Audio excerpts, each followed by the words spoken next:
એકવાર એક વ્યક્તિ સાથે મારે ચર્ચા થતી હતી, તો એ વ્યક્તિને મને પૂછ્યું કે અમુક ધર્મમાં તો કેવું કે એક જ ભગવાન, એક જ બધા એકને જ માને, તો હિન્દુ ધર્મમાં કેમ આવું? કૃષ્ણ, રામ, શિવ, આપણા ઘણા સંતો, ઘણા મહંતો. તો મેં 21મી સદી અનુસાર મારી બુદ્ધિ અનુસાર એમને મેં ઉત્તર આપ્યો. ઉત્તર સરસ લાગે તો મને જણાવજો.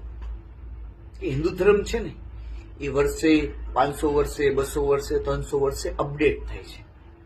કે કોઈ સંત જન્મ લે, વળી ભગવાનને એમ થાય કે પૃથ્વી ઉપર કોઈ સમસ્યા છે તો વળી 200 વર્ષે કોઈ સંત જન્મ લે, તો આપણે એને બધું માની. દાખલા તરીકે અત્યારે પ્રેમાનંદજી મહારાજ છે અને ઘણા બધા આપણા સંતો છે.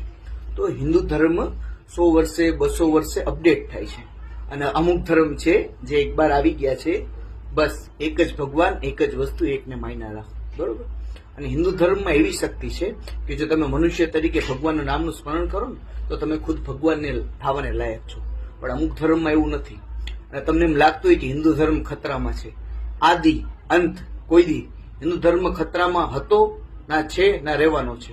અને હિન્દુ ધર્મ, સનાતન ધર્મ, જેદીથી આ પૃથ્વી ઉપરથી નાશ થઈ ગયો ને તેથી આ પૃથ્વીનો પણ સમૂળ વિનાશ થઈ જશે. આટલું યાદ રાખજો.